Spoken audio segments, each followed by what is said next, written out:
Chosen one. Listen carefully. Something holy has just interrupted your scrolling. You think you stopped here by coincidence. But heaven does not deal in coincidence. This is divine timing. Your heart has been crying for help louder than your words have ever dared to. And heaven heard. This is not a message, it is resuscitation. You've been walking around looking whole, but something inside you has been quietly cracking. You've smiled when you wanted to scream, served others when your own soul was starving, and told everyone, "I'm fine," while your chest tightened with invisible storms. God says, you are seconds away from a heart accident if you keep pretending that you're okay. You know it too. The exhaustion, the emotional dizziness, the strange emptiness that follows every victory. You've been keeping yourself alive out of duty, not joy. You've been running on fumes, and heaven just stepped in to keep you from collapsing. It is written in the book of Ezekiel, chapter 36, verse 26. I will give you a new heart and put a new spirit within you. I will remove from you your heart of stone and give you a heart of flesh. That's not ancient poetry. It's the promise breathing over you right now. Heaven is saying, I'm not trying to scare you. I'm trying to save you. Not. Let me tell you a story. There was once a man who loved deeply but trusted too easily. Every time he forgave, another piece of his heart cracked.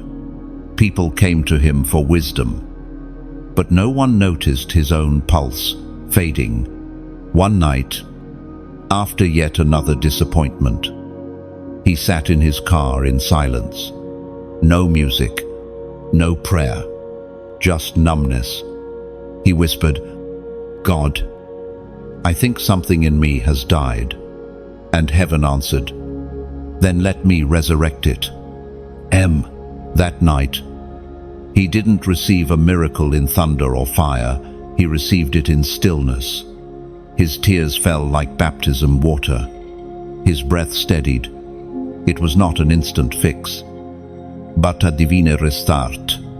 The next morning, he said something simple yet powerful. God gave me a new heartbeat. Chosen one. That's what's happening to you now. You're being offered a divine heart transplant.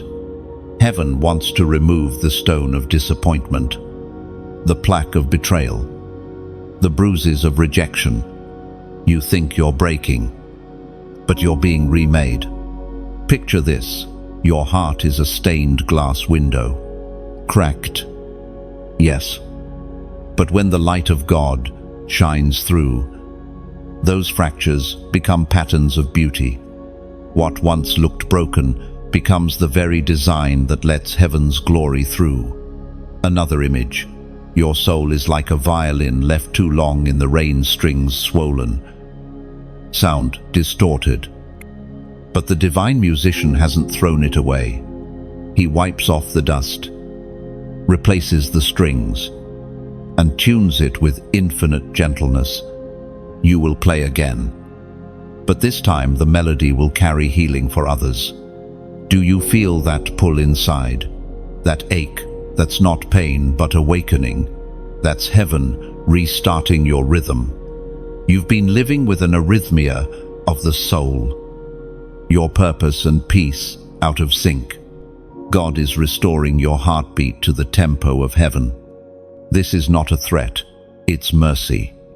You've been too strong for too long, and strength without rest becomes self-destruction. Heaven isn't impressed by your endurance. Heaven is moved by your surrender. So right now, wherever you are, stop. Don't scroll to the next video.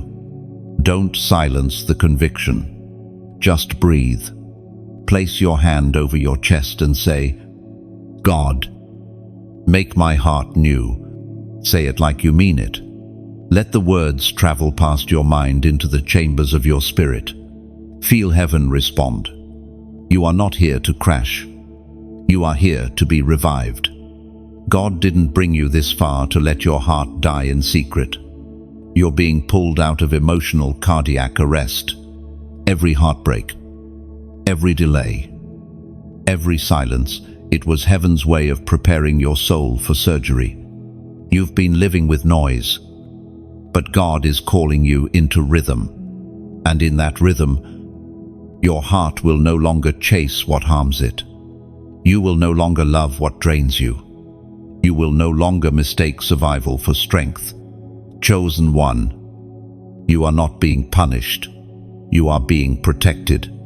Heaven is saying, I am trying to save you before your heart becomes numb beyond repair. Let this message be the divine shock that brings you back to life. If you felt something stir, something fragile but fierce, don't ignore it. That's your sign that heaven has touched your pulse. Take a small act of faith right now, like this message, if it resonates with your spirit. Share it with someone you know is barely holding it together. Subscribe if you want to stay connected to the flow of these divine wake-up calls. And finally, as a prophetic act of agreement, comment 777 below, symbol of divine completion and new beginnings. This is your restart. Your heart will not fail. It will beat again. You've learned to live with a quiet ache, so subtle that even you stopped noticing it. It's the wound no one sees, the one you hide behind your laughter, your productivity, your kindness. But heaven sees it. The pain behind your achievements, the tremor behind your calm. The unseen wound has been shaping your choices, coloring your faith, and whispering lies into your prayers. You've told yourself that you've forgiven, that you've moved on, but deep down, there's a bruise that still reacts every time someone touches that same part of your heart. Sometimes you wonder, why do small things hurt so much? It's because that bruise has never healed. It's only been managed. Once, there was a woman who loved to pray for healing. She could sense everyone's pain except her own. One day, during worship, she suddenly felt like her chest was splitting open. No words, just tears. It wasn't drama, it was revelation. For the first time, she saw that she had been living with a fractured heart. She realized that broken doesn't always look dramatic.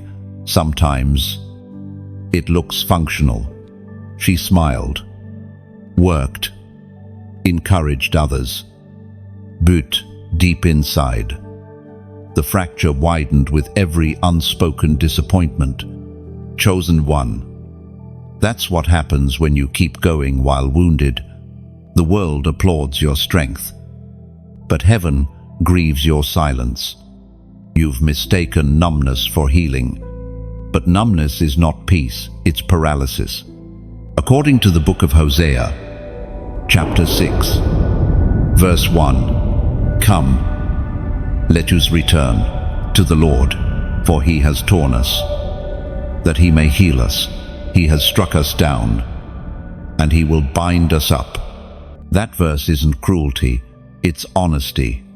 It means that sometimes heaven allows what breaks us so that the breaking can bring us home. The tearing you've felt wasn't abandonment, it was preparation for mending. Your unseen wound might not come from betrayal or loss alone. Sometimes it's from being unseen, unheard, unvalued. You've carried the weight of being the strong one, the one who always holds others up. Yet, when you needed someone to hold you, no one noticed you fading. Heaven did. That's why this message reached you. Picture a tree in winter. Its branch looked dead, but underneath, the roots are still alive, quietly waiting for warmth to return. That's your heart. You've mistaken dormancy for death, but God is whispering. Spring is coming for your soul. The frost is not your ending, it's your pause. Another image. Imagine a glass cracked from the inside. To the eye, it seems perfect. But if light shines through it, the fracture catches it and scatters it into unexpected beauty. That's your story. Every crack in you becomes a prism for grace when heaven's light enters. You may not remember when the wound began. Maybe it started in childhood when your voice was ignored. Maybe it started when love turned into manipulation. Or maybe it began the first time you prayed and felt like heaven was silent. But the silence wasn't absence, it was preservation. Sometimes God delays the answer not to punish you, but to protect you from the version of yourself that would have mishandled the blessing. Your unseen wound has not disqualified you. It has prepared you. The tenderness you carry now is not weakness, it's sensitivity, born of survival. You can discern pain in others because you've hosted it. You can comfort others because you've learned to breathe through your own breaking. The scripture reminds us that nothing hidden remains hidden forever. The light of God exposes not to shame, but to heal. What you hide cannot be healed. What you reveal cannot stay broken. So perhaps this moment is your revealing, not to others, but to yourself, to finally admit, I'm still healing, because heaven can't mend what you refuse to feel. You've mistaken coping for conquering. But God doesn't want you to cope, He wants you to be whole. The unseen wound is the place where His touch will be most visible. He is not disgusted by your weakness, He is drawn to it. The same way a physician is drawn to the wound that needs attention. Chosen one. If you could see your heart the way heaven sees it, you would see gold running through the cracks. The pain did not destroy your value, it revealed your depth. You've been made precious through pressure. Don't rush the healing. Don't despise the tenderness. The wound that made you weep is the same place where heaven plans to pour oil. That's why He interrupted your path, because what looks small to others is sacred to Him. You are not broken beyond repair. You are simply under restoration. And one day soon, you'll realize that what hurt you didn't ruin you, it refined you. You've begun to sense it, the subtle sabotage that doesn't come from enemies around you, but from thoughts within you. It's that gentle, poisonous whisper that says, you're not enough. You'll mess it up again. It doesn't scream, it suggests. It hides beneath logic and self-doubt, creeping into your decisions like smoke through cracks. The enemy no longer needs to attack you openly. He only needs to convince you to distrust yourself quietly. Every time you start to heal, that voice reminds you of old pain. Every time you start to build, it whispers that it won't last. The warfare is psychological, spiritual, invisible, but very real. And heaven wants you to recognize it before it poisons the next chapter of your destiny. There was once a young man, another chosen one, who prayed daily for peace, yet never found it. His life was filled with opportunities, but every time something good began, he self-sabotaged. He would overthink, retreat, or convince himself that blessings were traps. One night, he broke down and cried out, "Why do I always ruin what you give me?" God, and a still voice answered, "Because you've mistaken unworthiness for humility." He wept harder then, realizing that false humility is still pride. It's pride that refuses to believe what heaven has already spoken. He had been shrinking so others could feel comfortable, and calling it kindness. But heaven never asked him to be smaller. Heaven asked him to be whole, as declared in the book of James, chapter 4, verse 7. Submit yourselves therefore to God. Resist the devil, and he will flee from you. It doesn't say debate the devil. It doesn't say explain yourself to shame. It says resist. Resistance begins in the heart. It's when you stop agreeing with lies about who you are. Chosen one. Self-sabotage thrives in silence. It grows when you stay quiet about your fears. But once you expose it, it loses its power. You can't heal what you keep defending. And heaven is saying, stop defending what's been destroying you. Your heart has been a battlefield. Not because you're weak, but because you're valuable.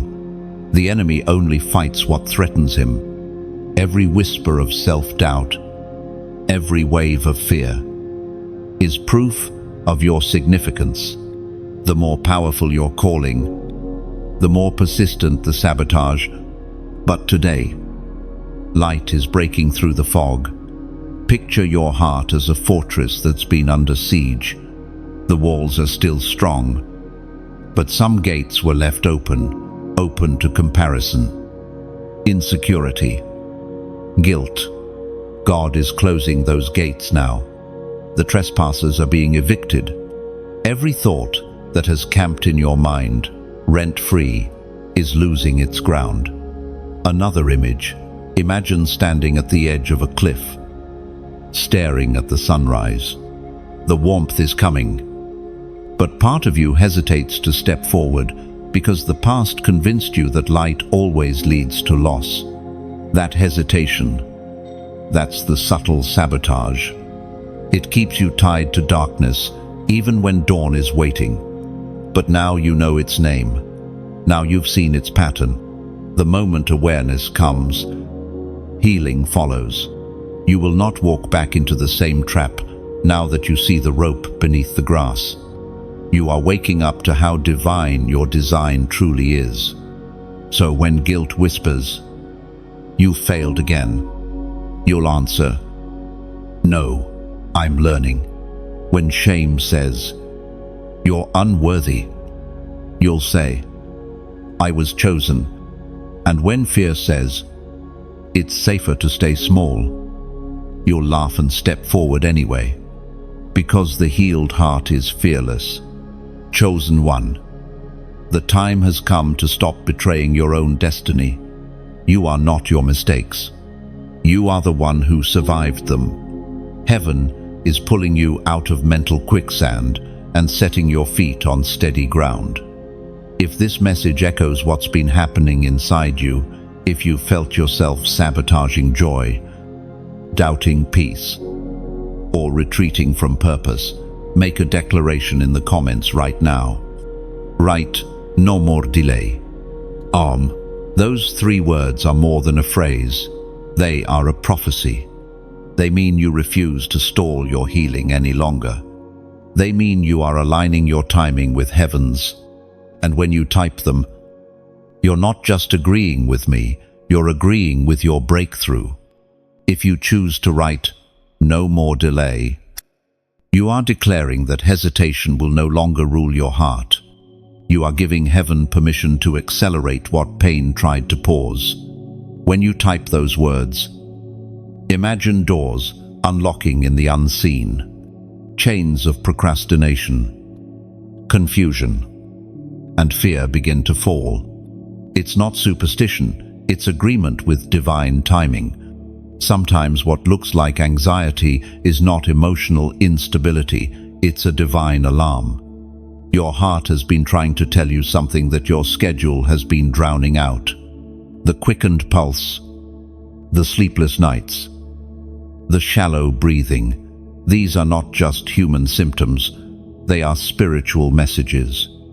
Heaven has been tapping your shoulder, warning that something inside you is misaligned.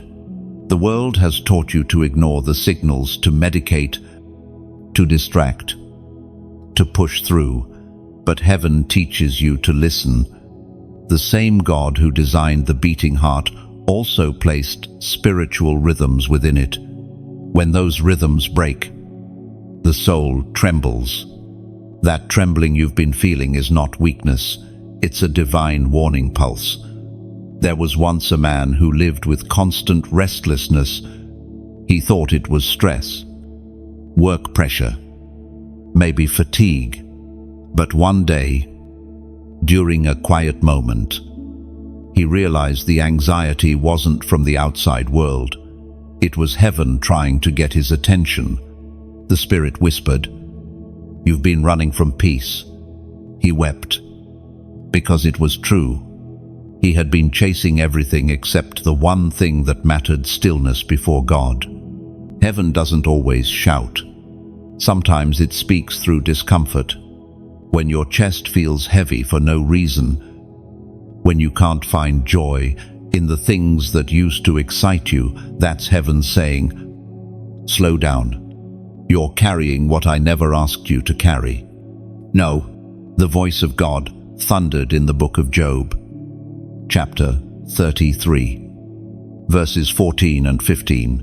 For God speaks in one way, and in two, though man does not perceive it, in a dream, in a vision of the night, when deep sleep falls on men. And even when your conscious mind ignores the message, heaven keeps speaking through the rhythm of your being. Restlessness can be revelation. The tightening in your chest may not be fear. It might be the pressure of the divine trying to realign you with purpose. Chosen one. You've been treating symptoms when heaven wants to address the source. Your exhaustion isn't always physical, it's spiritual dehydration. You've poured out without refilling, given without grounding, prayed without pausing to listen. The result is the same as running on an empty tank. And when the warning lights flash, you don't need more effort. You need restoration. Imagine your heart as an instrument finely tuned, yet strained from overuse. Every unresolved emotion is a note slightly off-key. Every unspoken prayer is a vibration waiting for release. Heaven is the conductor raising his hand again, ready to bring harmony back to your song. But first, you must stop long enough to let him tune you. Another image. Picture a lighthouse in the middle of a storm. The wind howls. Waves crash. Lightning splits the night sky. But inside that lighthouse, there's a single heartbeat of light, steady, unwavering. That's your spirit. No matter how chaotic your emotions feel, that inner flame has never gone out. Heaven's message is simple. Return to the light before the storm convinces you it's gone. Your anxiety does not mean you've failed spiritually. It means you've reached capacity.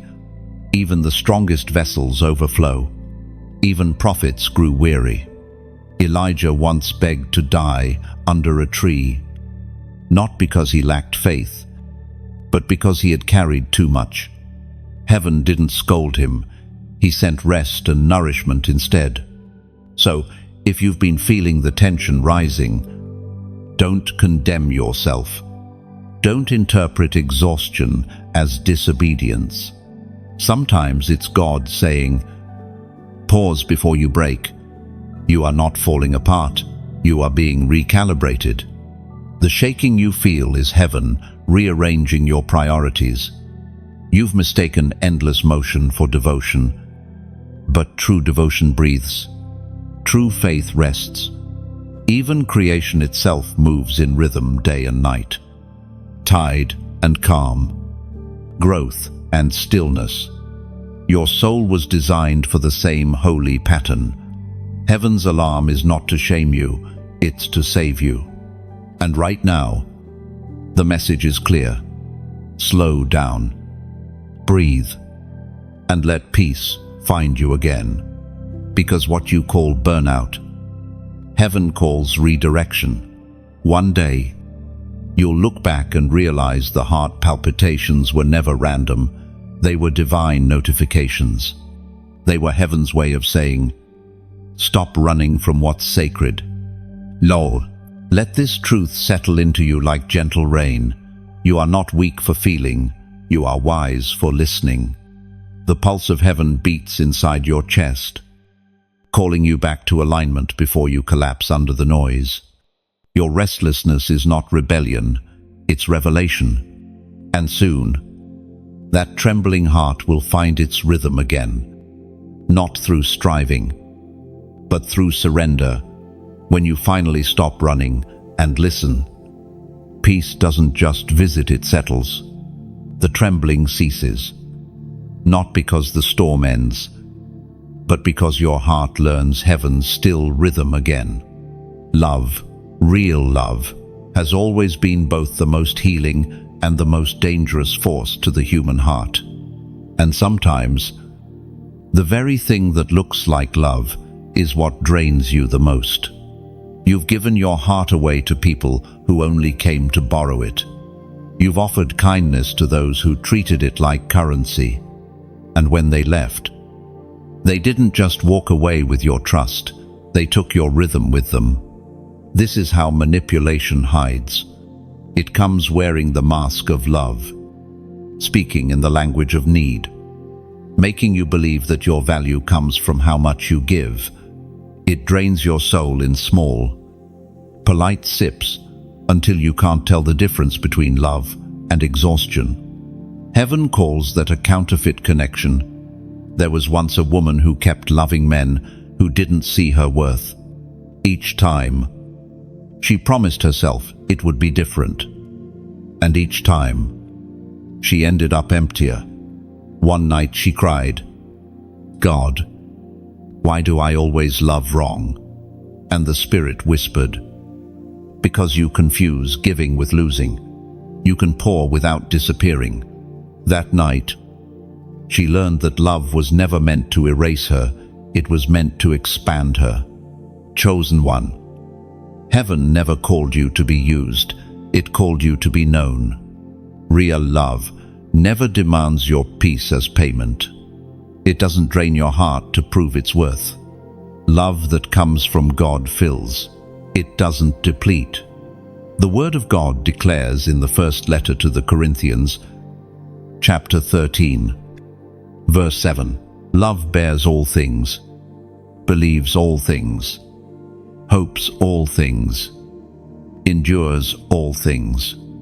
End of thing. Notice a real love endures, not manipulates. It lifts, not drains. It builds, not breaks. So, if what you called love has been slowly killing your joy, heaven says it's time to unplug from the counterfeit and reconnect to the source. Think of your heart like a lamp filled with oil. Every act of kindness, every word of encouragement, every prayer for someone else is a flame that costs you oil. But God never meant for you to burn without being refilled. Some of you are running on fumes, trying to keep others warm while your own light flickers. Heaven is saying, "Let me refill your oil." And while heaven refills you, this space, the one you're part of right now, is one of the vessels He uses. These words aren't for entertainment.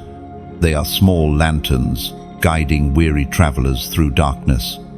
If these words have ever lifted you, helped you breathe again, or reminded you of your worth, take a moment to gently keep this flame alive.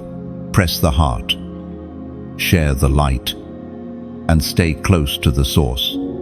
When you like this message, it's like placing another log on the fire so it can warm someone else.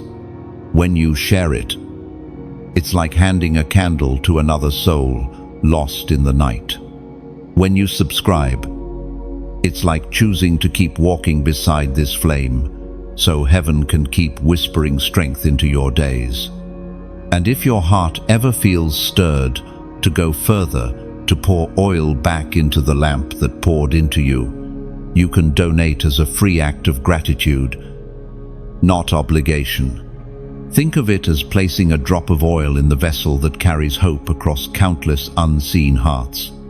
You're not paying for light, you're helping light travel farther. No pressure, no condition, just love that multiplies. Every single gesture, your time, your attention, your prayer becomes part of the rhythm that keeps this message alive. Heaven sees the quiet generosity that flows without announcement. Even the smallest act, when done with love, echoes in eternity. So rest easy. Chosen one. Let your heart breathe again. The world has taken much from you. But heaven still pulls back. Real love doesn't demand, it invites. Real generosity doesn't pressure, it overflows. Real purpose doesn't take, it multiplies. Like the river that keeps flowing long after the rain stops, your kindness keeps watering dry hearts. And somewhere, someone you'll never meet will feel that warmth and whisper, "Thank you for keeping the light alive." And when you give light, heaven always sends more oil. What leaves your hand never leaves your life. It returns multiplied as peace, provision, and unexpected strength in your quietest hours. Every seed you plant in love grows in unseen soil. You may never witness its bloom, but somewhere, a broken soul will breathe easier because your kindness made space for light. And when night feels long again, remember, you helped build the fire you now sit beside. The warmth surrounding you is the reflection of every act born from your generous heart. There's a sacred moment before every collapse, a whisper before the breaking. You've reached that edge more times than you realize, standing between burnout and breakthrough. But heaven never let you fall. Each time your heart felt too heavy to beat, grace stepped in quietly, lifted the weight, and kept your pulse alive. This is that same grace returning again, not to scold you, but to steady you. You are standing at a divine intersection. One path leads back to exhaustion, the other leads to awakening. And heaven is saying, choose the rhythm that heals, not the one that harms. You've spent so long being strong that you've forgotten what it means to simply be, to breathe without defending, to rest without guilt, to feel without fear. The world trained you to equate rest with laziness, stillness with weakness, but heaven sees it differently. Stillness is sacred. Rest is warfare. There's a story of a man who never stopped working. He called it faithfulness. But really, it was fear.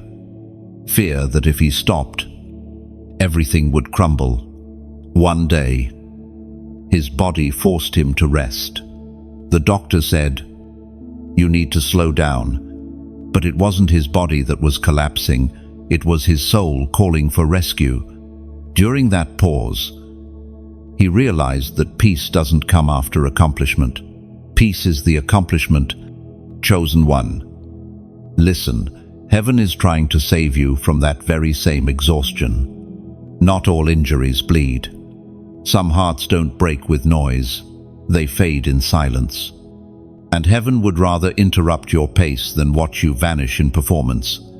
As revealed in the book of Haggai, chapter 1, verse 7. Thus says the Lord of hosts, consider your ways. Angelo. Those three words, consider, your ways, are not condemnation, they are invitation. Heaven is not punishing you for running, it's inviting you to walk with purpose again. Every heartbeat is a compass. And lately yours has been signaling, turn back toward peace. I too. There's an old metaphor whispered among prophets, The eagle doesn't fight storms, it rises above them. The wind that was meant to destroy becomes the lift that carries it higher. That's you now. The chaos around you isn't a sign of defeat. It's the wind heaven is using to elevate you. Your tears are sacred water. Your silence is soil. Your surrender is seed. Everything that has broken you is now being recycled into strength. But for that transformation to take root, you must pause long enough to notice it. Heaven does its deepest work in stillness. Maybe lately you felt disconnected, like prayers bounce off the ceiling. Like life has gone quiet. That silence isn't abandonment, it's recalibration. God is retuning your spirit like a harp, adjusting every string until your soul can sing again. You are not forgotten, you are being fine-tuned.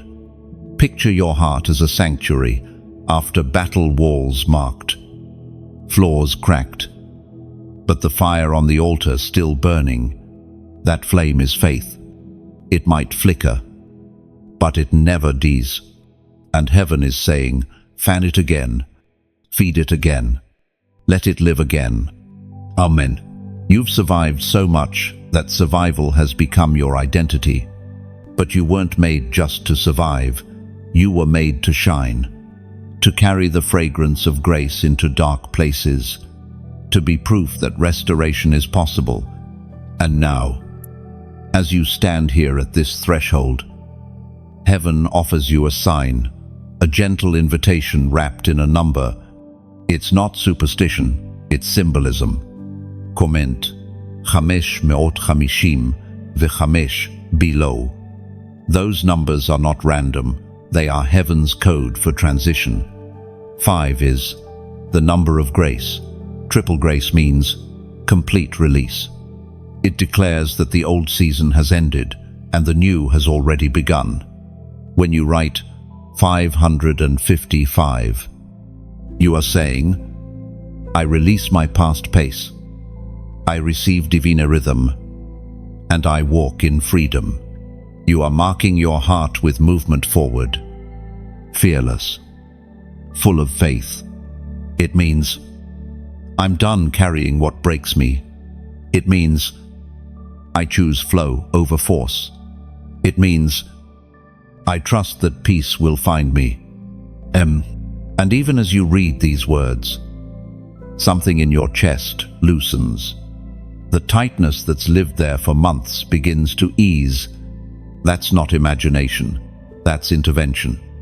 Heaven is touching the part of you that exhaustion almost claimed. In this quiet, something miraculous happens. Your pulse syncs again with divine rhythm.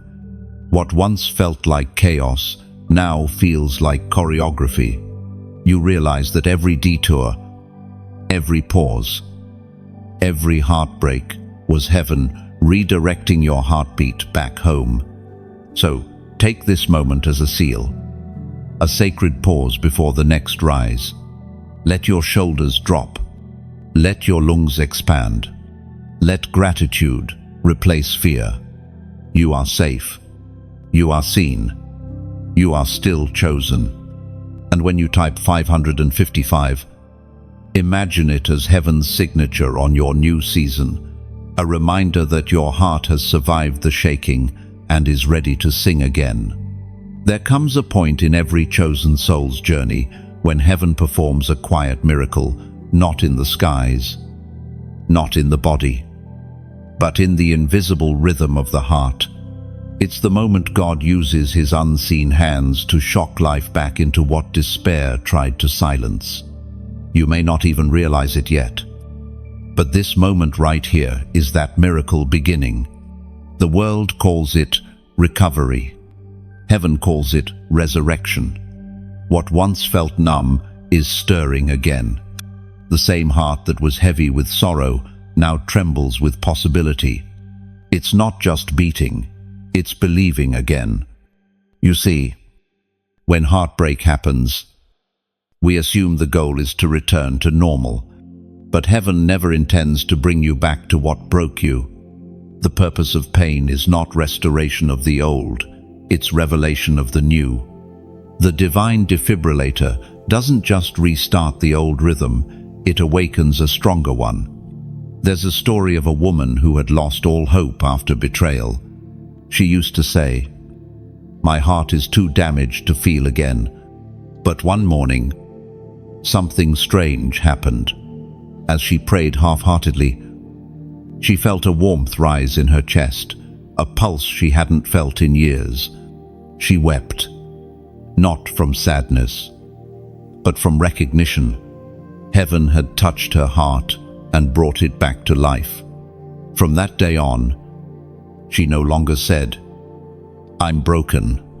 She said, "I'm becoming chosen one." That is exactly what heaven is doing for you. You are not being patched up, you are being rewired for greater capacity. God isn't restoring your old heart, He's giving you one that beats to the tempo of His will.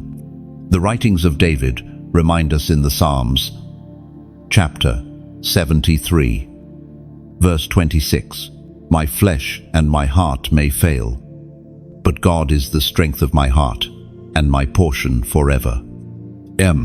Those words are more than comfort, they are prophecy.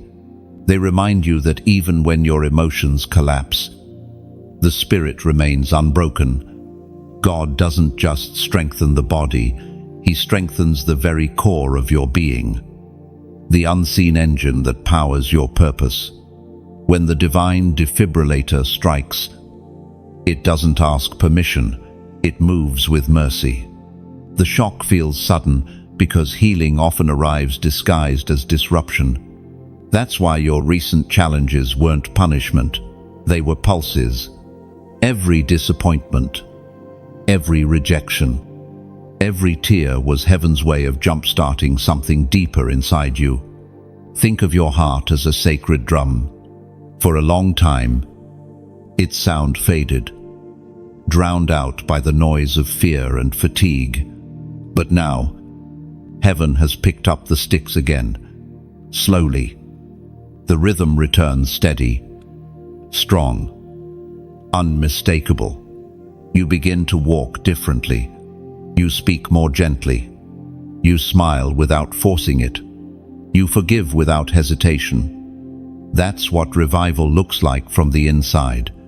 And yet, revival is not always loud. Sometimes it's as quiet as breathing, easier after months of holding your breath. Sometimes it's the moment you look at a memory that once crushed you and realize it no longer controls you. That is resurrection too, the subtle, sacred kind. Another image. Your heart is a field after a wildfire. Everything seems lost, ashes where color used to live. But under the soil, seeds. Wait. The fire didn't destroy them, it prepared them. The heat opened what cold seasons kept sealed. Soon, new shoots begin to rise. Green against gray.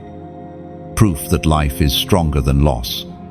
That's your heart, now. What the fire took. Faith will restore in new form. You might not recognize yourself in this season. And that's a good thing. Healing always changes your reflection. You're becoming softer, wiser, steadier. You no longer need chaos to feel alive. You no longer chase validation to feel loved. Your pulse belongs to heaven again. This awakening will not look like fireworks. It will look like peace. The peace that doesn't need explanation. The peace that stays, even when circumstances don't. That's the fruit of a revived heart, a stillness that glows quietly within you.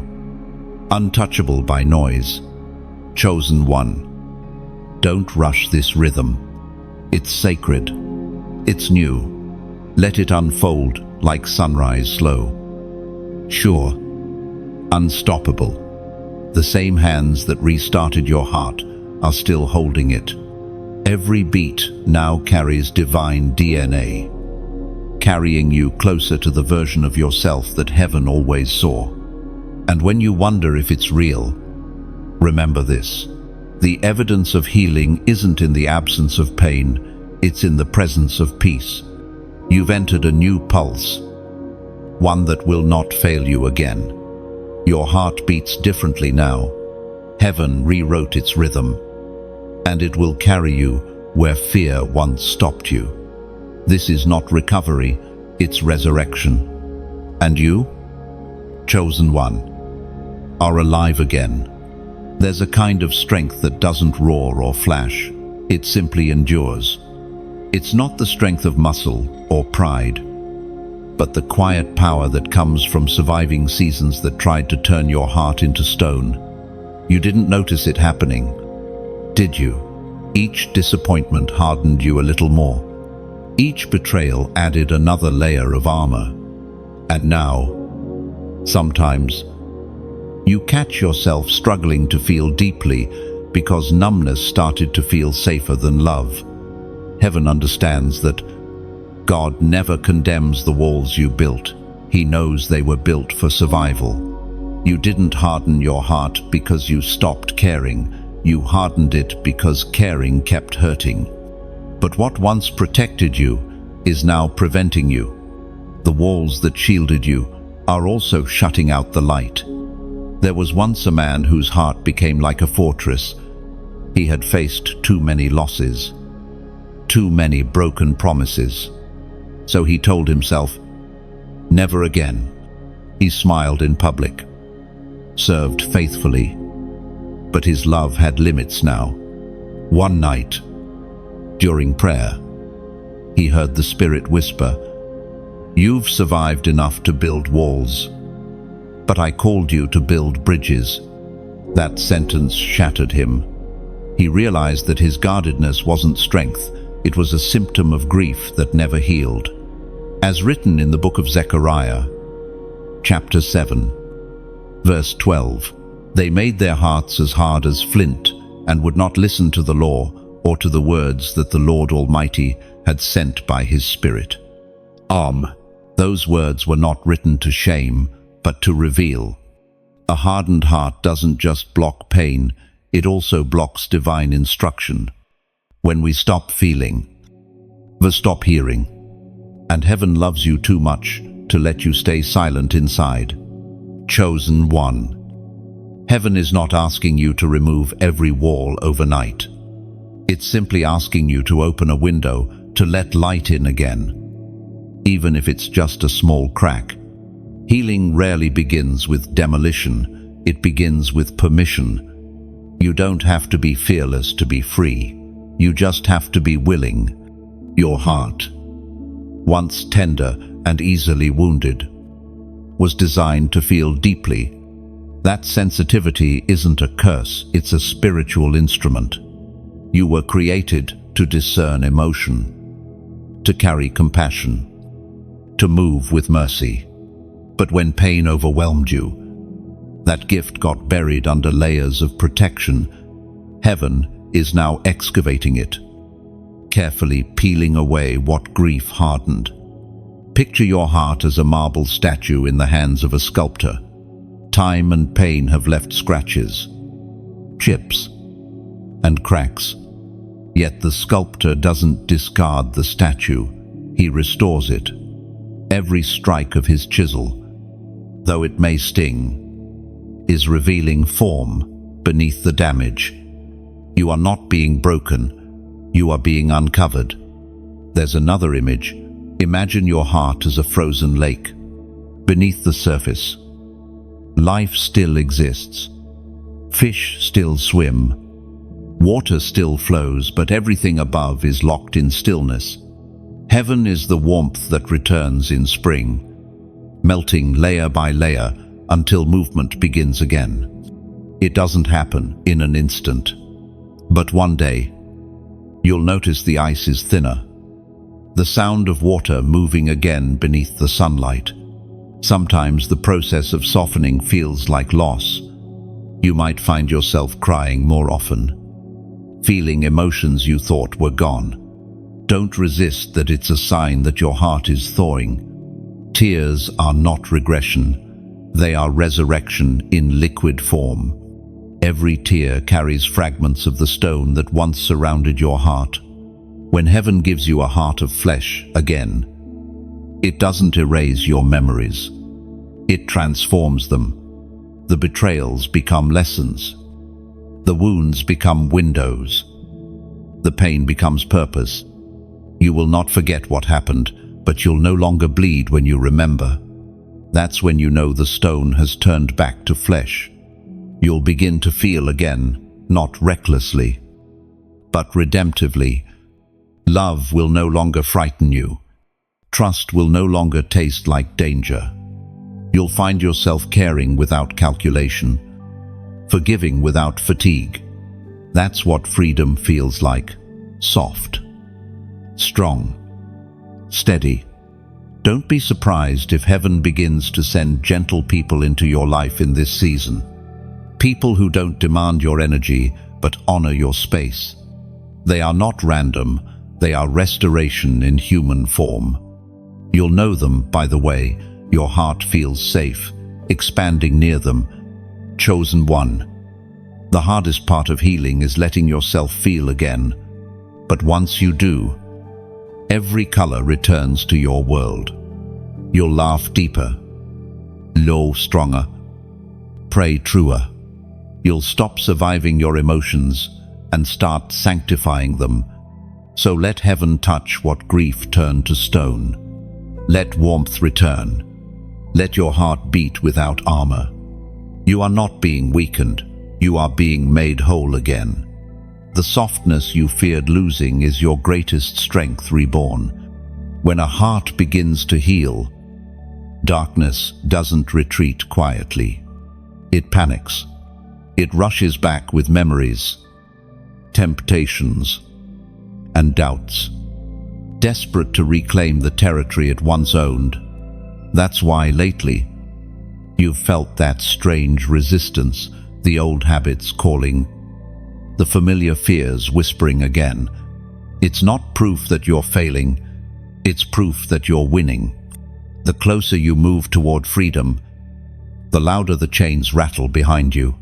Every time heaven brings light, the shadows scramble. The attacks feel personal because they are. The darkness remembers your light and fears your restoration. You once walked in survival, but now you're learning to walk in authority, and darkness hates authority. It prefers you tired, doubtful, distracted. But heaven didn't bring you this far to watch you fall back into what broke you. There's a story about a woman who had just begun to find peace after years of heartbreak. But when joy finally came, so did resistance past relationships, resurfacing, old insecurities whispering. She almost mistook it as a sign that she wasn't healed yet. But one night, while reading scripture, she realized something sacred. The presence of opposition means the healing is real. From that moment, every time fear tried to revisit, she smiled and said, "Thank you for confirming my progress." Liu, that's what you must remember now. Every time darkness tests you, it's confirming heaven's work within you. You're not being attacked because you're weak, you're being tested because you're dangerous. Scripture says, in the book of Joshua, chapter 1, verse 9, "Be strong and courageous. Do not be afraid. Do not be discouraged. For the Lord your God will be with you wherever you go." Those words aren't just ancient, they're current. They echo through the corridors of your soul, reminding you that divine presence doesn't fade in conflict. God doesn't step back during battles, He steps closer. Every spiritual confrontation is an invitation for deeper communion. You may not see it, but angels are already positioned around you. The same light that healed your heart now shields it. The darkness may roar, but it cannot touch what heaven has sealed. You are untouchable in spirit. Even when you feel vulnerable in flesh, still, The war feels real, doesn't it? Thoughts of doubt creeping in at midnight. Sudden waves of sadness. Moments when you question if you're really healed. But those moments aren't regressions, they're reminders. Every trembling thought is another chance to choose truth over fear. Picture your heart as a city once under siege, but now rebuilding. The enemy keeps sending spies, testing the gates, hoping to find weakness. But the guards, your discernment, your prayer, your peace stand ready. They know the tactics. They've seen this before, and this time, they do not open the gates. That's where you are now. You've learned too much to fall for the same traps. The lies that used to undo you now sound hollow. The distractions that once consumed you now lose their appeal. That's growth, not perfection. Heaven doesn't expect flawlessness, only awareness. Another image. Imagine your heart as a flame in an open field. When the wind blows, the flame bends, flickers, but it doesn't go out. In fact, the wind feeds it. What once threatened you now fuels you. That's what resistance does. It refines the fire. So when temptation returns, smile. When fear whispers, breathe. When anxiety presses, remember, the battlefield is proof of your value. You are light in motion, and light doesn't retreat. This is the paradox of spiritual warfare. The closer you get to wholeness, the harder the storm tries to convince you it's still raining. But storms are temporary. Transformation is eternal. You're not who you were when the battle began. You've grown into your armor. You've learned the rhythm of resilience. You've learned how to fight without losing peace. And now, heaven wants you to mark this realization not with fear, not with pride, but with faith. Declare it, not as noise, but as knowing. Comment, I stand below. Those two words are a proclamation in the spirit realm. They mean you recognize the war but refuse to surrender. They mean you've stopped running from darkness and started walking through it with light. They mean you understand that victory isn't the absence of battle, it's the decision to remain standing through it. So say it boldly. Type it clearly. Mean it fully. I stand, because even if the wind roars, even if the world shakes, heaven sees you unbroken, unbent, unshaken. You are still standing. And that's your miracle. Every command from heaven comes with both power and tenderness. When the divine voice says, rise, it doesn't shout to impress, it whispers to awaken. You've been through the shaking, the silence, the heartbreak.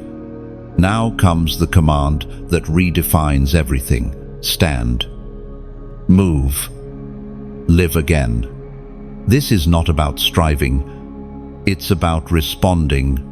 When God tells you to rise, He isn't asking you to prove your strength. He's revealing that strength has already been placed inside you. The command is confirmation. You've already been equipped.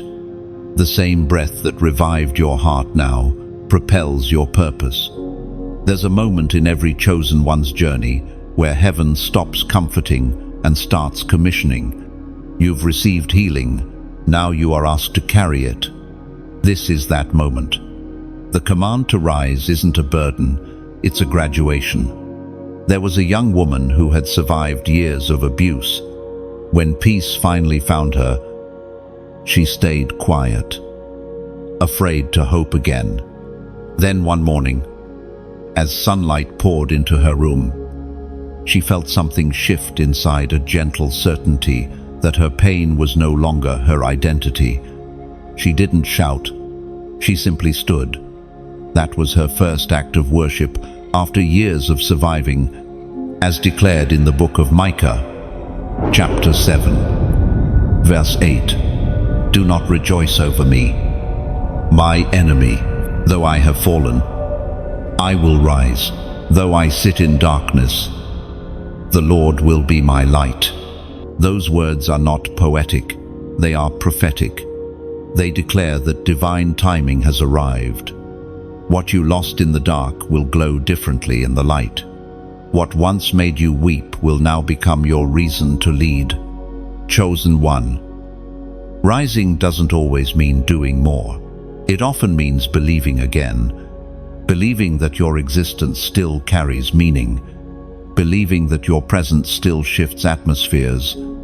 Believing that your story still carries power for someone else's breakthrough. Picture your life as a field after heavy rain. The soil looks messy, but beneath that mud, seeds are swelling. Roots are forming. The storm that felt like destruction was actually preparation. Heaven never sends a downpour without planting something first. Now, as the clouds begin to part, you're being asked to rise like the first green sprout, small but unstoppable.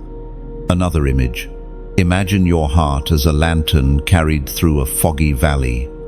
Every step forward may seem uncertain, but each breath of faith fuels your flame. The valley doesn't end when the fog lifts.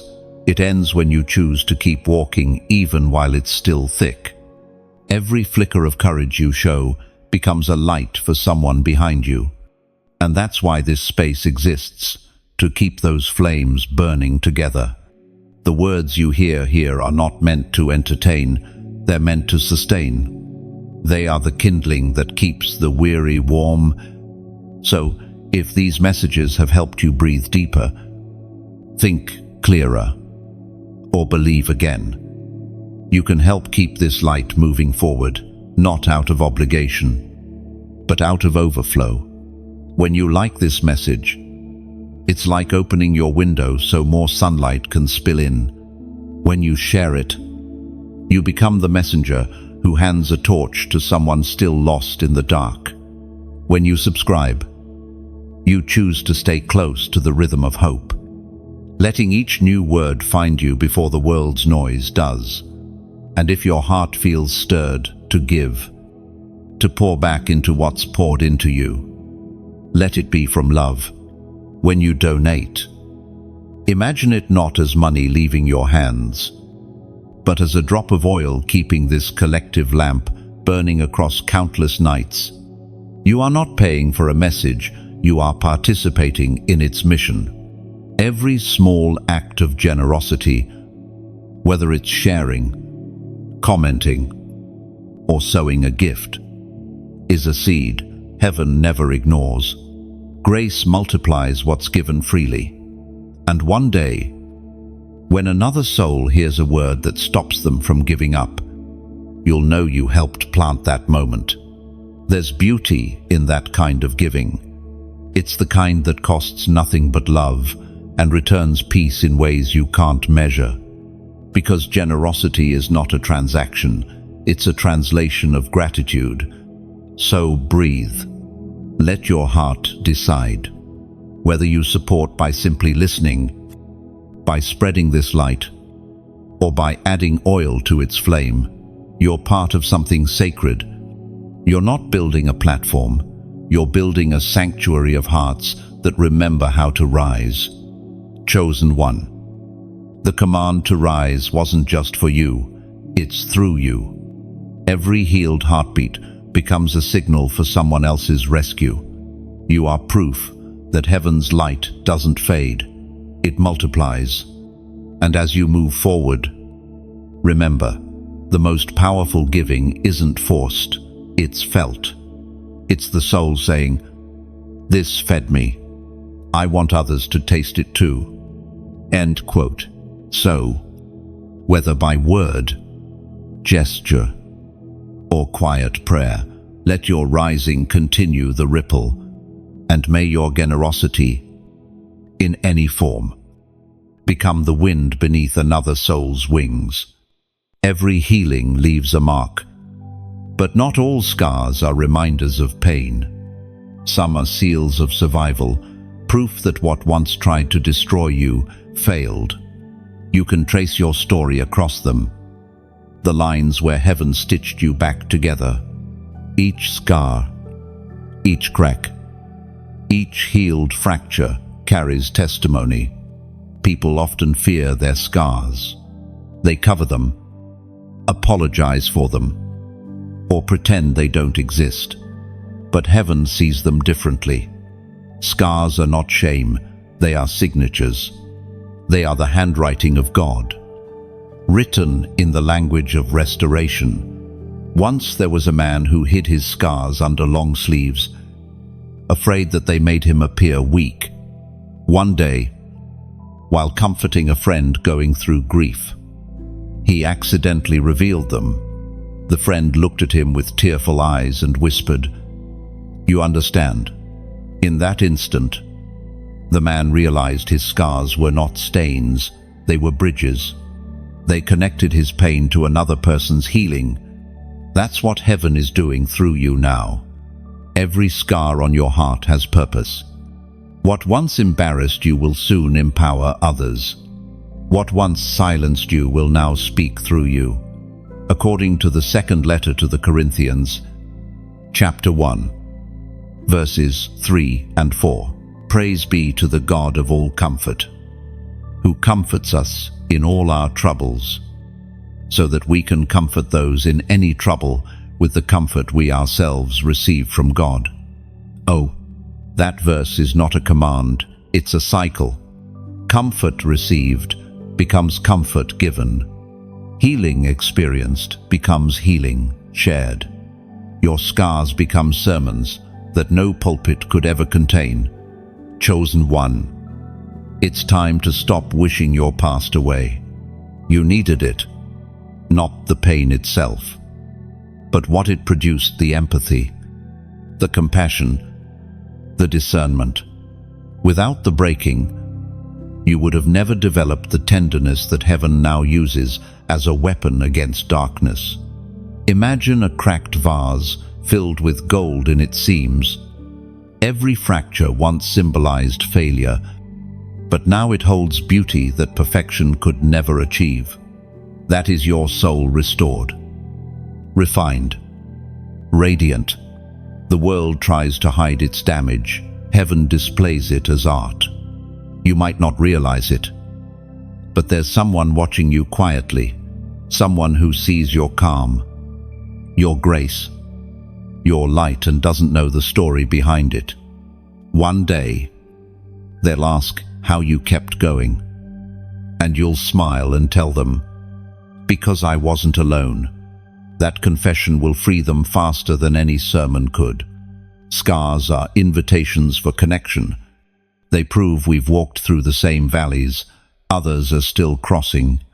When you share your story, you build bridges over pain, and heaven walks across those bridges to reach hearts that would never listen otherwise. There's a Japanese art called kintsugi, where broken pottery is repaired with liquid gold. Instead of hiding the cracks, the artist highlights them, making the object even more valuable than before. That's what heaven has done with you. Every time you thought you shattered beyond repair, God was filling your cracks with grace. You were never meant to return to the version of yourself that existed before pain. That version didn't know the strength you now carry, the faith you now breathe, or the love you now understand. Healing didn't just make you whole again, it made you holy again. Chosen one. Your life is no longer defined by what broke you, but by what rebuilt you. You've been rewoven with threads of mercy and resilience. Every time your heart beats, it echoes the truth. You are living proof that redemption is real. Let that truth settle in quietly.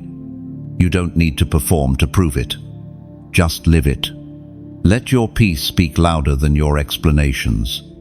Let your kindness become your evidence. Let your patience be your praise. Soon, you'll notice that people are drawn to you not because you're perfect, but because your peace feels possible. They'll sense something familiar in you, a softness that carries strength. They won't know it yet, but they're encountering heaven through your scars. The world doesn't need flawless leaders, it needs healed ones. People who have bled and still believe. People who know the map of heartbreak but still lead others home. And that's who you've become. Your scars no longer whisper shame, they sing grace. Every healed wound is a note in a new song.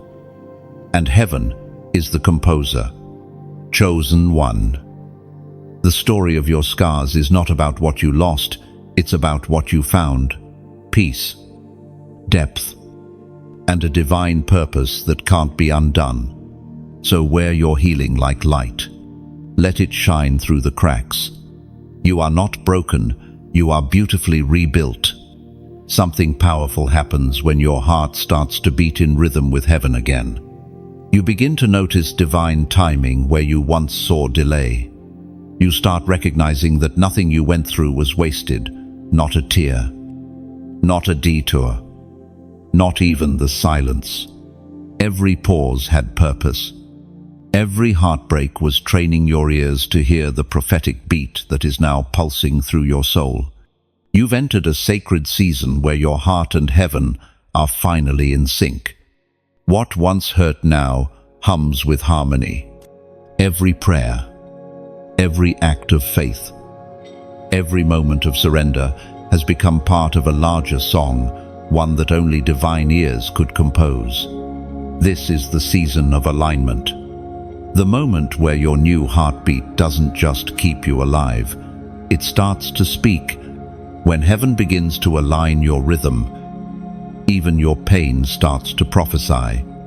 There's a story about a man who lost everything he thought defined him: his career, his relationships, his plans. For months, he prayed for restoration, but nothing changed. Then one morning, he felt something different, not outside him, but within. He felt peace. It made no sense. He still had problems. But somehow, he wasn't panicking anymore. That was the shift the moment his heart aligned with heaven's rhythm. He later said, "I realized my situation hadn't changed, but my heartbeat had, and when that changed, everything else started to follow." That's what happens when the prophetic beat returns. You no longer live by emotion, you live by revelation. You stop reacting and start responding. You stop fearing delay and start trusting direction. The writings of David in the book of Psalms, chapter 37, verse 23, remind us, "The steps of a good man are ordered by the Lord, and he delights in his way." Those words are your confirmation. You haven't been wandering, you've been walking in divine choreography. Every setback was a step in the dance. Every closed door was a redirection of rhythm. Heaven doesn't miss a beat. And now, neither will you. Chosen one. Your life has started to move in patterns you don't always understand, but they are perfectly timed. You feel drawn to new places, new people, new ideas, not because you're lost, but because the Spirit is conducting your journey.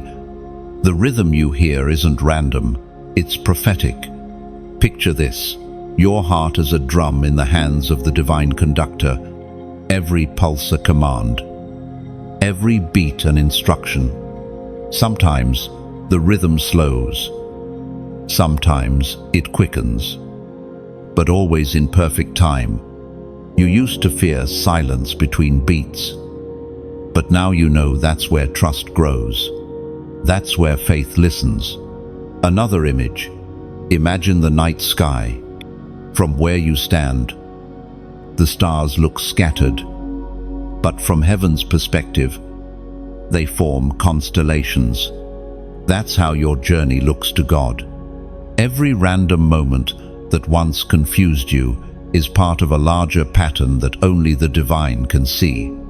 You've been through dissonance, but now comes harmony. Your heart once raced with anxiety, but now it moves with assurance. You've learned to dance with heaven's tempo, to wait when it slows, to move when it quickens, to rest when it pauses. That's alignment. This is the prophetic heartbeat, the rhythm that doesn't just sustain you, it guides you. It tells you when to speak and when to stay silent, when to reach out and when to let go. You don't chase signs anymore, you become one. And heaven wants to seal this moment, not with noise, but with a number.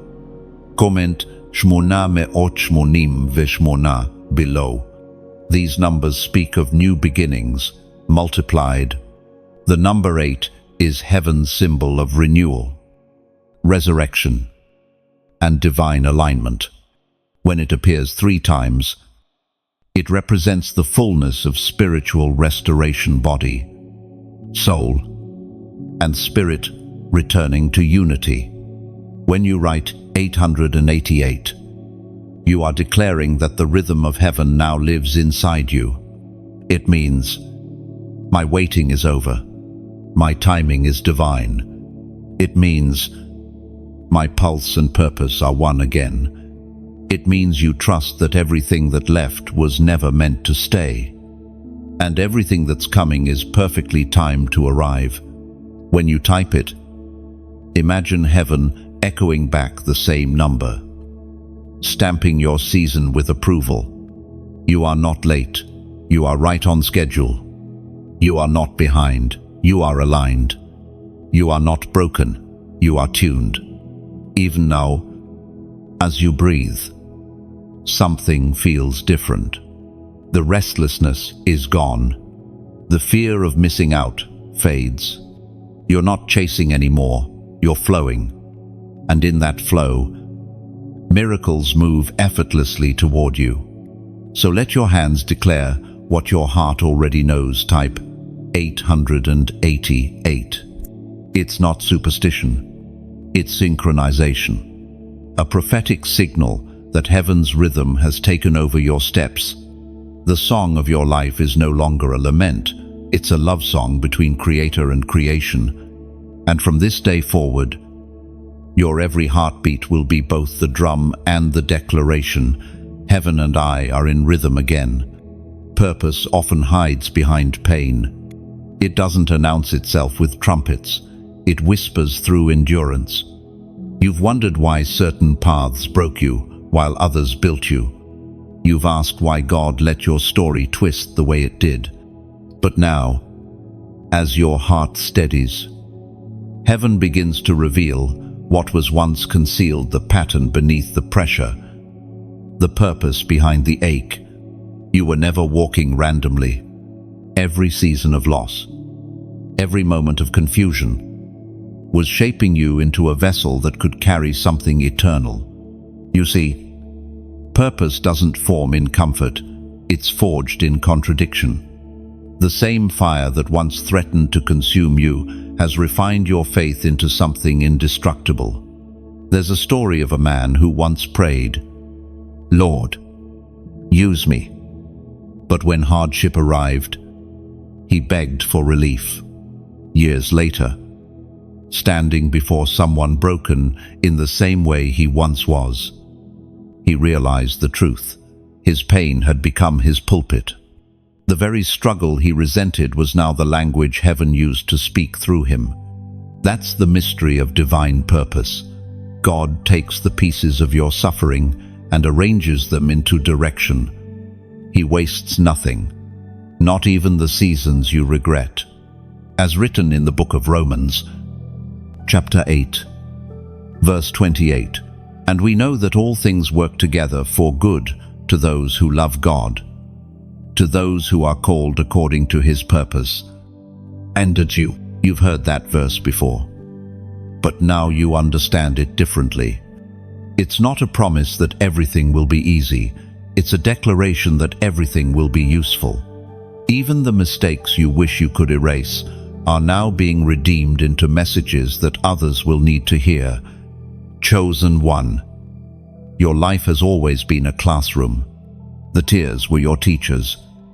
The waiting was your wisdom. And the restoration is your revelation. What felt like punishment was preparation. You were never buried. You were being planted. Think of your story as a garden. Every heartbreak was a seed. Every delay, a hidden watering. And now, the soil of your experience begins to sprout with meaning. The fruit isn't for you to consume, it's for others to taste and see that God is good. Another image. Imagine a tapestry being woven from both dark and light threads. From your side, all you saw were knots and tangles. But from heaven's view, every twist was part of a larger design. You couldn't see it before because you were inside the weave. Now, heaven turns the fabric around and says, "This is what I was making all along." You are that tapestry, a story stitched with redemption. Every contrasting color, every imperfection adds to its beauty. You are evidence that nothing in heaven's plan is wasted. Sometimes, your purpose won't reveal itself in grand achievements, but in quiet moments like comforting someone with words you once needed, or recognizing pain in another's eyes and knowing exactly how to reach them. You'll find that your ministry is not in your perfection, but in your scars. The world teaches that calling is about visibility. Heaven teaches that it's about availability. It's not how high you climb, it's how deeply you love. Purpose doesn't always look like a platform. Sometimes it looks like presence. It's the decision to stay kind even after being wounded.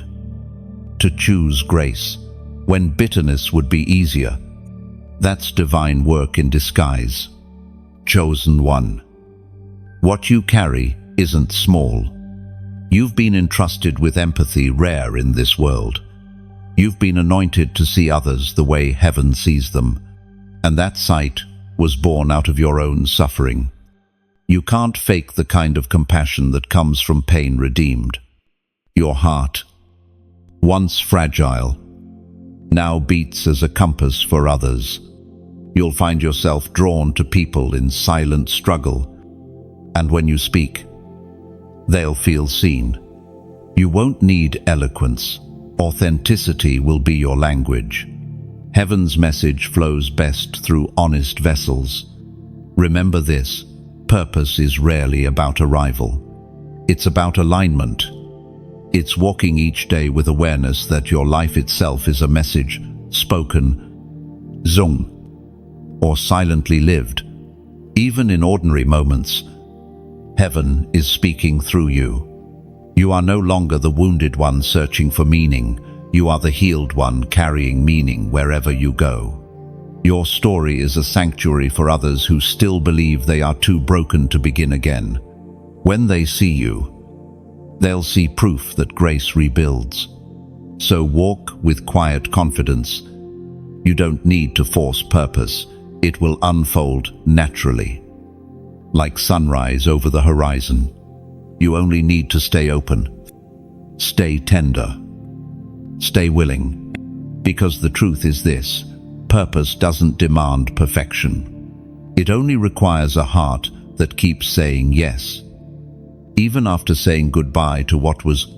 And that's what heaven hears in you now, a steady yes, pulsing through every healed scar. There is a sacred wisdom that comes only after heartbreak, the kind you can't learn from books or sermons, only from being undone and rebuilt by grace. You've reached that wisdom now. You move slower. Listen deeper. Love. Hentler. You've learned that strength isn't in how loudly you fight, but in how quietly you trust.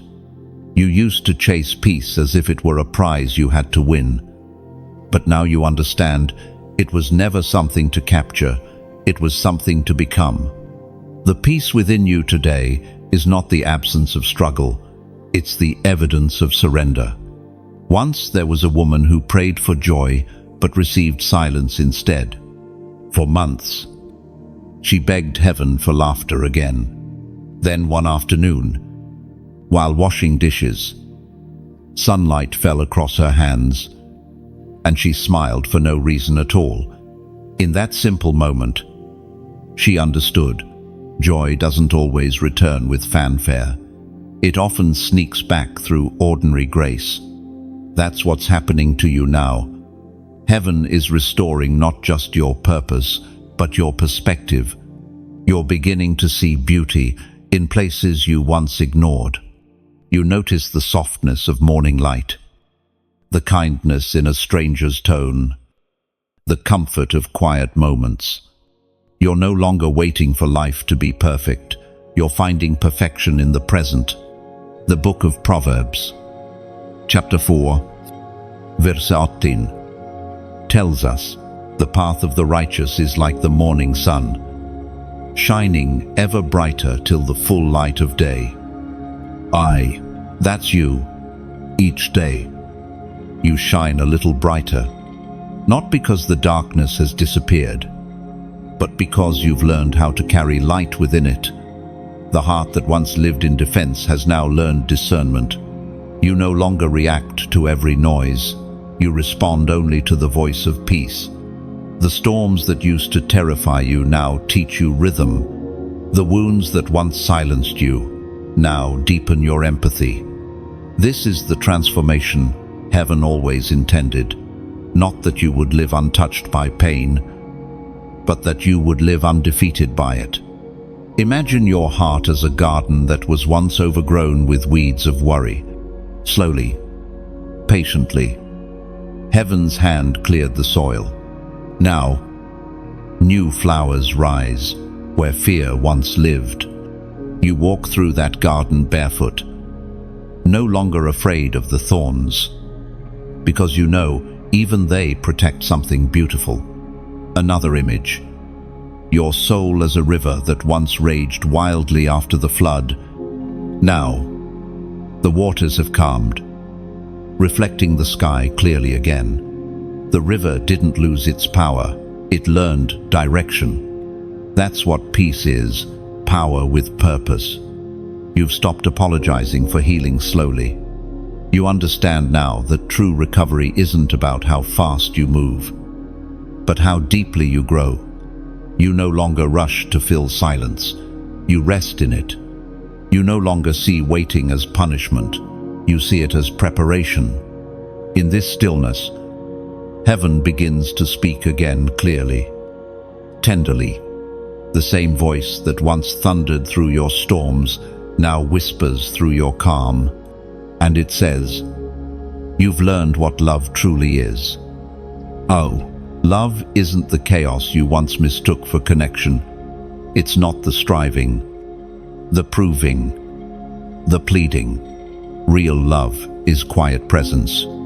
It's knowing that you are safe, even when life is uncertain. It's forgiving before the apology comes. It's staying soft in a hard world. You used to think loving again meant risking another heartbreak. Now you see that love itself is the healer. You're not afraid of giving anymore because you no longer give from emptiness, you give from overflow. Chosen one. You've become the person you once prayed to meet. Gentle, grounded, aware. You carry the stillness of someone who's seen storms and no longer fears the rain. People feel it around you. Even when you say nothing, your peace has a presence. Heaven has been shaping you quietly for this very purpose, to embody what redemption looks like. You're no longer just telling others that God restores. You're walking proof. You live it in the way you speak, the way you forgive, the way you choose peace over pride. This is what maturity in spirit feels like. Not grand gestures or loud declarations, but a steady glow that doesn't flicker when the wind blows. It's the unspoken assurance that you're rooted in something eternal. Every heartbeat now hums gratitude. Every breath carries reverence. You don't need dramatic signs to know you're aligned. You feel it in the calm certainty beneath your ribs. And this peace, this quiet strength, isn't fragile. It will travel with you into every future season, steadying your steps when life trembles again.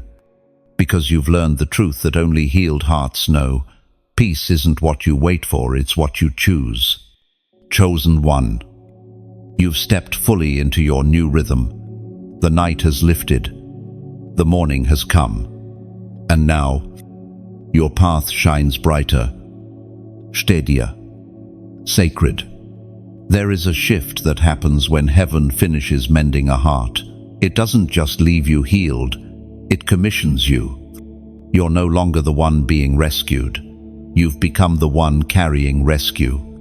The same grace that found you is now flowing through you. Heaven doesn't heal people to keep them quiet. It heals them to make them carriers of light. You can feel it, can't you? That stirring in your chest. It's not anxiety, it's activation. You've crossed from restoration into assignment. Every lesson, every loss, every moment of mercy you've received has become oil in your lamp. You're being called to shine, not through speeches, but through presence.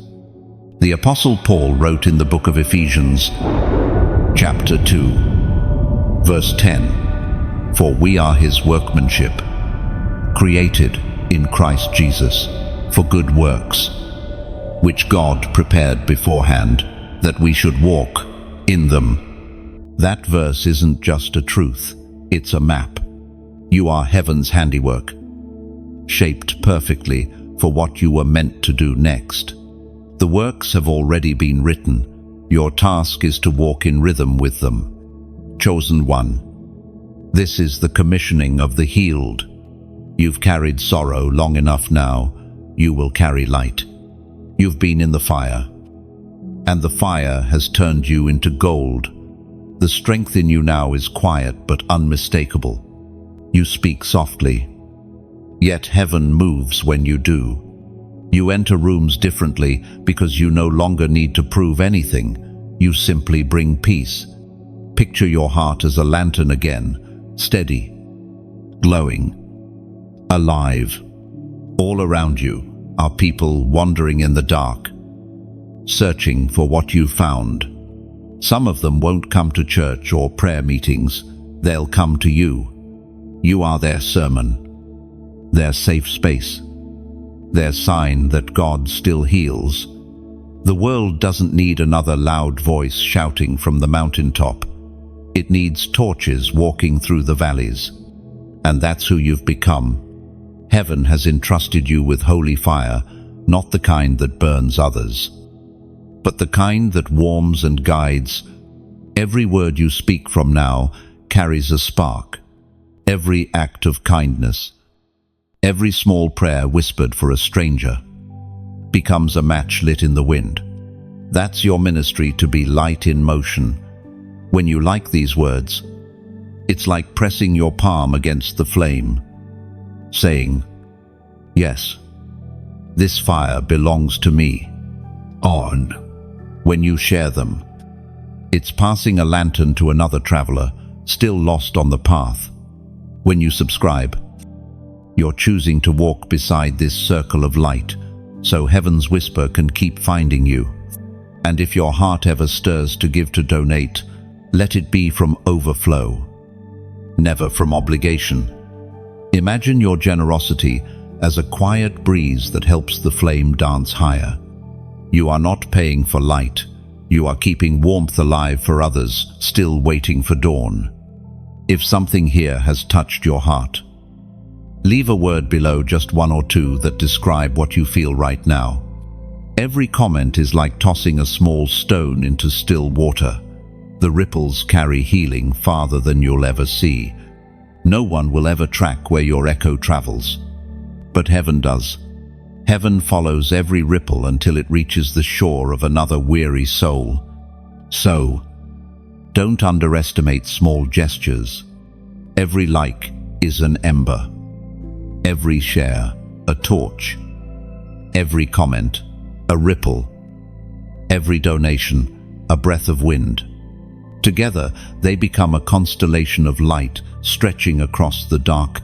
And even if you do nothing more than listen, heaven sees that too. Presence is participation. Staying open. Staying kind. Staying connected to this flow of truth. That's ministry in itself. You are no longer just healed. You are holy ground in motion. Wherever you go, heaven follows. Whatever you touch, grace expands. You are part of a divine relay of light that began long before you and will continue long after. So breathe in this calling with joy, not pressure. Let every act, every gesture, every echo of generosity flow naturally, like a river returning to the sea. There's no striving here, only surrender. No demand, only invitation. You've been healed to become a healer, lit to become a lantern, loved to become love itself. And as you walk forward from this moment, know this: every time your heart gives freely, whether through word, action, or offering, it becomes heaven's proof that light still wins. And somewhere, far beyond what eyes can measure, another soul will feel a flicker of warmth and not know it came from you. Yet heaven will know and smile. Whispering, the light continues. Peace as a sound so quiet, so steady, that only healed hearts can hear it. It doesn't thunder or echo. It hums softly through the spaces where chaos used to live. That sound is filling you now. After all the noise, all the battles, all the tears, you've stepped into a silence that no longer feels empty. It feels sacred. This silence isn't the absence of life. It's the evidence of balance. You've learned to live without rushing, to breathe without fearing, to exist without explaining. Heaven has tuned your heart like an instrument until it plays in perfect key with grace. You used to believe peace would arrive when everything around you stopped hurting. But now you understand it comes when everything inside you stops resisting. True peace doesn't wait for circumstances to align. It flows from surrender. Once, there was a man who used to pray for God to remove every storm in his life. But as he grew, his prayers changed. He stopped asking for fewer storms and began asking for stronger sails. One night, while the wind howled outside, he sat quietly and whispered, "Thank you, Lord, that I can sleep through this." That was the night he realized peace was not the absence of the storm, it was confidence in the middle of it. As written in the book of John, chapter 16, verse 33, "In this world you will have trouble, but take heart, I have overcome the world." Those words are not a warning, they're an anchor. Heaven never promised calm seas, it promised a steady captain. You are not navigating alone. The one who calmed the wind still sits within your vessel, chosen one. Look at your journey. There were seasons you thought would end you. Yet here you stand, breathing, believing, becoming. You've discovered that peace isn't fragile, it's fierce. It holds ground, even when everything else shakes. Think of peace as a deep ocean beneath a storm. The surface may churn, but the depths remain undisturbed. That's your soul now. The waves can crash, the wind can rage, but the depth of your heart stays still. You no longer let surface chaos define eternal calm. Another image. Imagine a candle burning steadily in a vast cathedral. The wind can whisper through cracks, but the flame remains unmoved. That's your spirit protected. Persistent. Perpetual. It doesn't compete with darkness, it simply continues to glow. Your peace doesn't need to prove itself anymore. It doesn't announce its arrival. It simply transforms the atmosphere. When you walk into a room, hearts slow down. When you speak, anxiety softens. Your calm has become contagious because it carries heaven's tone. This peace will guide your choices now. You'll find that decisions which once caused confusion will now feel simple, not easy, but clear. Peace has a way of confirming what logic cannot. You won't need to wrestle for clarity anymore. You'll just know. Because peace doesn't argue, it affirms. You've entered a season where silence speaks louder than explanations. You don't chase validation because truth doesn't require an audience. You've stopped over-apologizing for your boundaries. Because you finally understand that protecting peace is not selfish, it's sacred. The people around you might notice the difference. Some won't understand why you no longer react, why you no longer overextend, why you seem untouchable by drama. It's not arrogance, it's awareness. You've seen enough storms to know which ones deserve your anchor and which ones deserve your absence. Heaven has made your heart into a resting place, a refuge not only for you, but for others. Those who enter your presence will find stillness they didn't know they needed. They'll sit beside your calm and feel heaven exhale through you. That's what divine peace does. It multiplies without noise. Don't rush away from this stillness. Don't fill it with unnecessary movement. Stillness is not stagnation, it's preparation. Even now, heaven is gathering what's next. The next assignment, the next opening, the next door. It's forming quietly in the background of your peace. This calm is your training ground. It's where heaven teaches you to move with intention instead of impulse, to walk in wisdom instead of worry. The quiet you feel now isn't inactivity, it's incubation. Something new is growing in the silence, and peace is protecting it until it's ready to emerge. Chosen one, you've earned this rhythm. The world will always hum with noise, but you've found your frequency. You know now that stillness isn't weakness, it's strategy. You are no longer tossed by tides, you are guided by grace. Let this peace remain. Guard it fiercely. Cherish it deeply. For from this stillness, the next chapter of divine movement will rise, and this time, you won't just walk with peace. You'll walk as peace.